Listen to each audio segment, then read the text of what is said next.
Hello, my friends. Today, I will tell you the classic story of Little Red Riding Hood in simple English. This story is perfect to practice their English listening skills. Listen carefully, enjoy the story, and learn some valuable lessons. Let's begin. Once upon a time, there was a little girl named Little Red Riding Hood. She always wore a red hood and cape, so everyone called her Little Red Riding Hood. She was very kind, loved her grandmother, and everyone in the village liked her.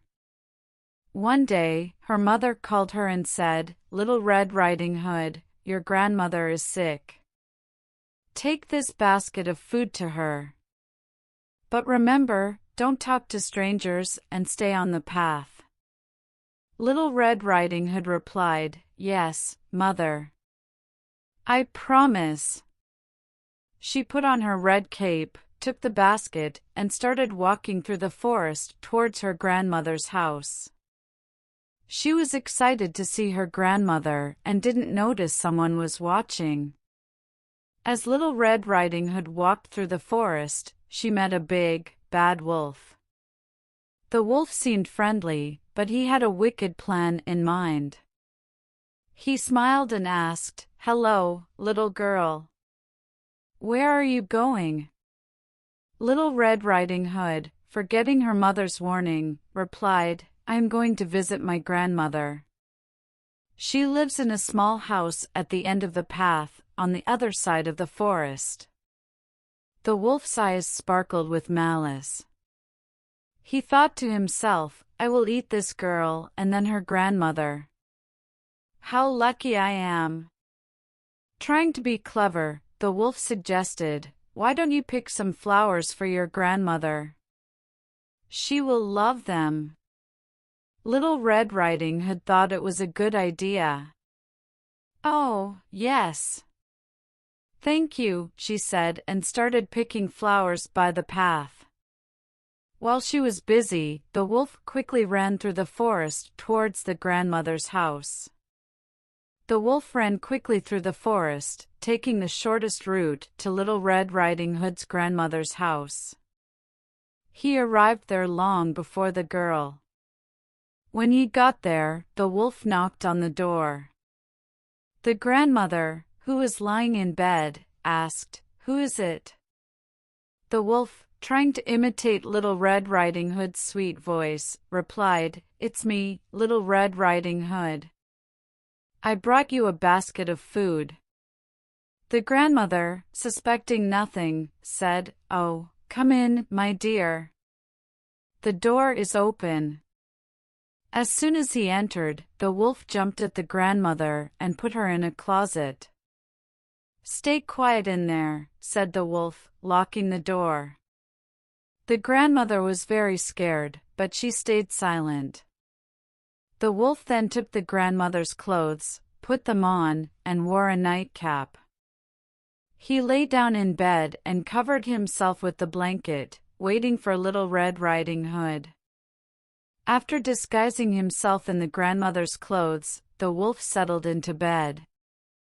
He pulled the blanket up to his nose, trying to look as much like the grandmother as possible. He could hardly wait for the girl to arrive. Meanwhile, Little Red Riding Hood finished picking flowers and got back on the path.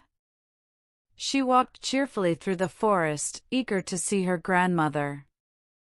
When she reached her grandmother's little house, she noticed the door was slightly open, which seemed a bit strange. She knocked on the door and called out, "Grandma, it's me, Little Red Riding Hood." The wolf, trying to sound soft and gentle, replied, "Come in, my dear." Little Red Riding Hood entered the house and went straight to the bedroom. She looked at the bed and saw her grandmother lying there, but something didn't seem right. "Grandma, what big eyes you have," said Little Red Riding Hood, stepping closer to the bed.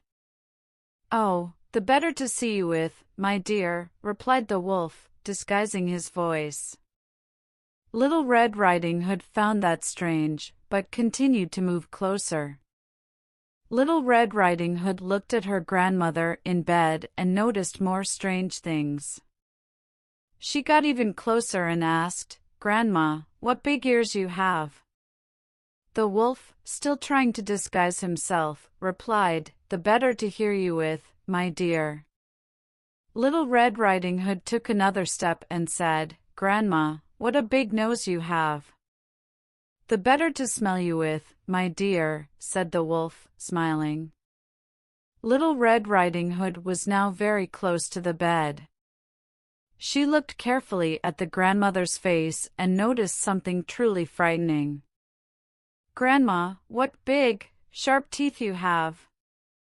The wolf couldn't hold back any longer and shouted, "The better to eat you with." And in one leap, the wolf jumped out of bed and tried to grab Little Red Riding Hood. Little Red Riding Hood screamed in fear and tried to run, but the wolf was very fast. When the wolf jumped out of bed, Little Red Riding Hood realized the great danger she was in. She tried to run to the door, but the wolf blocked her way, showing his sharp, terrifying teeth. Desperate, Little Red Riding Hood screamed for help, "Help! Someone help me!" The wolf approached, ready to attack her. "Now I've got you," the wolf roared, licking his lips. Little Red Riding Hood was cornered and trembling with fear. The wolf got closer, and it seemed like there was no escape.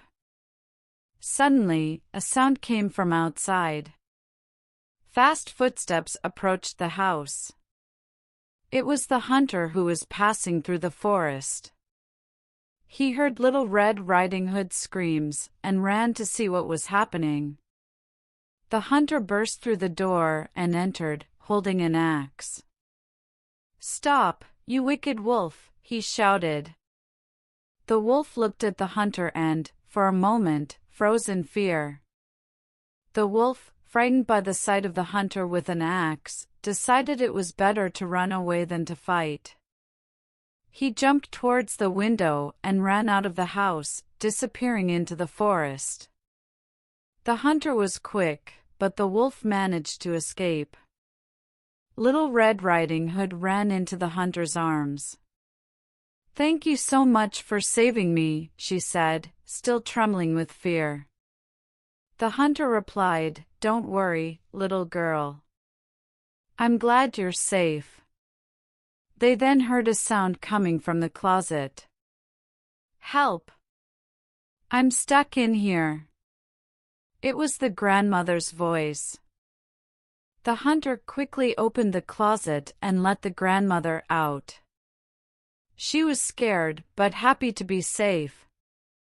"Thank you, brave young hunter," said the grandmother. "You saved our lives." They sat in the living room to calm down. Little Red Riding Hood hugged her grandmother and promised, "I will never talk to strangers again, and I will always stay on the safe path." After the scare, Little Red Riding Hood, her grandmother, and the hunter had tea together in the small house. Everyone was happy and relieved to be safe. Little Red Riding Hood learned an important lesson that day.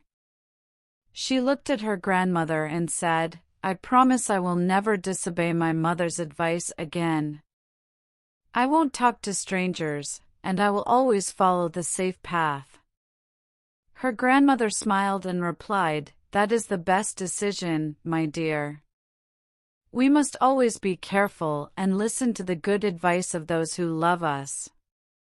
The hunter, pleased to have helped, said goodbye to the two and returned to the forest. The wolf was never seen in that region again. Little Red Riding Hood and her grandmother lived happily and safely, always remembering to be cautious and to keep the spirit of love and protection. And so, they all lived happily ever after, knowing that following good advice and avoiding danger is always the best choice. Thank you for listening to the story. If you enjoyed it and found it helpful for your English practice, Please give it a like and don't forget to subscribe to the channel for more stories and lessons. Your support helps us create more content to help you learn. See you in the next video.